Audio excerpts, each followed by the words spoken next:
Shalom, shalom, peuple de Dieu. Je vous salue par le sang baiser du Christ. Je suis le prophète Shadrach Itumba. Ce matin, je viens via cette vidéo pour vous partager une prophétie. Vous annoncer ce qui va arriver d'ici. Jacob va dire à ses enfants, venez, rassemblez-vous. Je vais vous annoncer les choses qui vont arriver de la fin des temps. Et ce matin, par le pouvoir qui m'a été conféré, je viens vous annoncer ce message venant de la part de Dieu. Je sais, il y a beaucoup de gens, beaucoup de serviteurs de Dieu qui ont reçu le même message, mais par peur, par crainte, ils n'ont pas pu annoncer ces choses.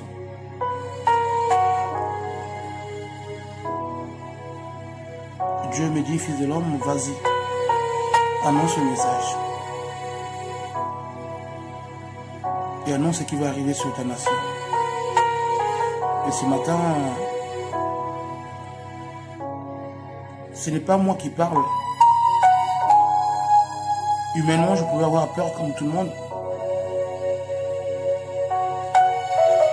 Mais c'est plus fort que moi. Comprenez-moi, c'est plus fort que moi.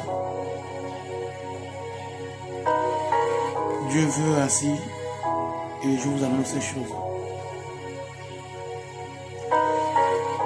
Avant d'annoncer ce message, j'aimerais tout juste qu'on lise dans la Bible, le livre de Ésaïe 41.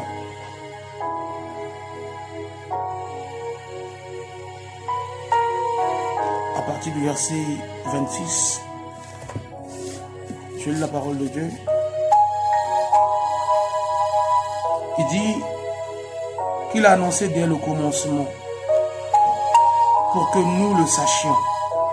Et longtemps d'avance pour que nous disons c'est vrai. Nul ne l'a annoncé, nul ne l'a prédit, et personne n'a entendu vos paroles. C'est moi le premier qui ai dit à Sion, les voici, et à Jérusalem, j'envoie un messager de bonnes nouvelles. Je regarde, il n'y a personne. Personne parmi eux qui prophétise et qui puisse répondre. Et si j'interroge, voici, ils ne sont tous que vanité. Leurs œuvres ne sont que néant. Leurs idoles ne sont qu'un vain souffle.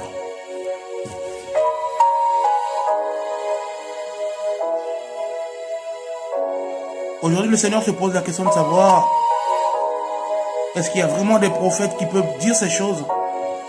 Mais personne ne l'a annoncé, personne ne l'a prédit.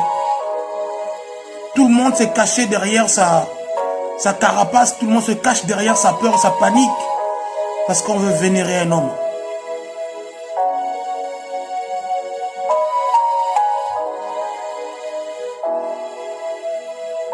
Ce matin, je me suis réveillé en sursaut. Pourquoi en sursaut? J'étais paniqué.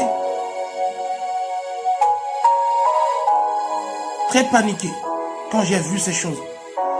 Et le Seigneur me dit, c'est ce qui va arriver dans ton pays d'ici. Et c'est ce qui arrive déjà, même c'est devant la porte. Et le Seigneur me dit, la chose est devant ta porte. La chose est déjà dans ton pays. Je suis en train de frapper à cause de mes enfants. Et là, je vois tout autour de lui, il y avait toute une foule qui lui montrait des types de bois. Quand je parle de bois, je parle de baobab ici.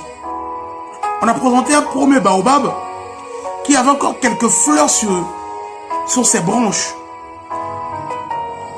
Mais ce baobab était pratiquement sec. Et le Seigneur dit à cette foule, je ne vais pas frapper ce baobab aujourd'hui. Il lui reste encore quelques jours devant. Après le Seigneur dit, vous voyez ce baobab, c'est le Cameroun. C'est le président Biya. Je veux le frapper. Mais il lui reste encore quelques jours. Après c'est le Seigneur lui-même dit, par contre, regardez l'autre baobab qui est de l'autre côté. Quand la foule se tourne le dos, on voit un baobab sec, qui n'avait plus de fleurs. Et quand le Seigneur dit, c'est ce baobab que je suis en train de frapper. Au fur et à mesure, le baobab se penchait, se penchait, se penchait, se penchait, se penchait, et le baobab est tombé par terre. Et quand le baobab est tombé, j'ai vu une autre foule qui n'était pas avec le Seigneur, qui est venue protéger ce baobab. Et le Seigneur dit, vous voyez ce baobab représente le Congo. Et je suis en train de finir avec le président de la République. J'ai dit non, c'est pas vrai. Il dit oui, je finis avec Sassou. Je finis avec Sassou. Et quand le Seigneur me dit je finis avec Sassou, il est parti, il est mort. Il y aura des gens qui vont vouloir protéger son corps pour un temps. Mais ils ne pourront plus longtemps le protéger parce que je l'ai déjà frappé, il est mort. Je dis à toute la nation congolaise, la mort du président de la République sera cachée. Mais après, on va l'annoncer. On va l'annoncer étant mort. Ne soyez pas effrayés. Et quand le Seigneur me dit ça, j'ai vu une autre foule qui était derrière son dos venir vers le baobab. Et chacun tirait les écorces du baobab et ces écorces se transformaient en bouquets de fleurs fleuries. Et tout le monde était en joie. Et tout le monde était en joie. C'est là où le Seigneur me dit, je restitue la joie dans le cœur de ce peuple. Je restitue la paix dans cette nation. C'est fini. Je me réveille en sursaut. Et le Seigneur, qu'est-ce qu'il y a? J'ai réveillé ma femme, j'ai dit à ma femme, le président est mort. Elle me dit, comment? J'ai dit, le Seigneur m'a annoncé la mort du président.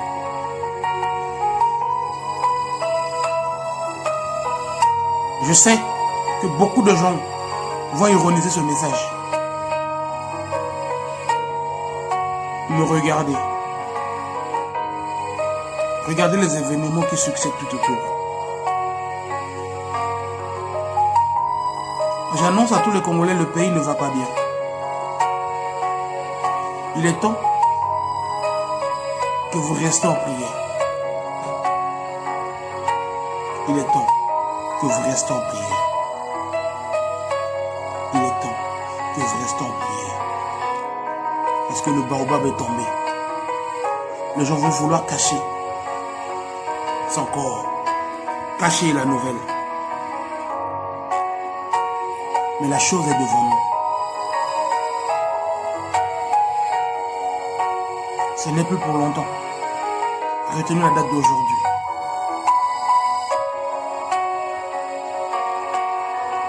Et quand la foule est partie retirer les écorces, et ces écorces se transforment en bouquet de fleurs, et la population était en joie, et le Seigneur me dit qu'aucun enfant de sa famille ne régnera sur le Congo après lui. Ainsi dit l'Éternel. Que le Seigneur vous bénisse. Que le Seigneur vous bénisse. Amen.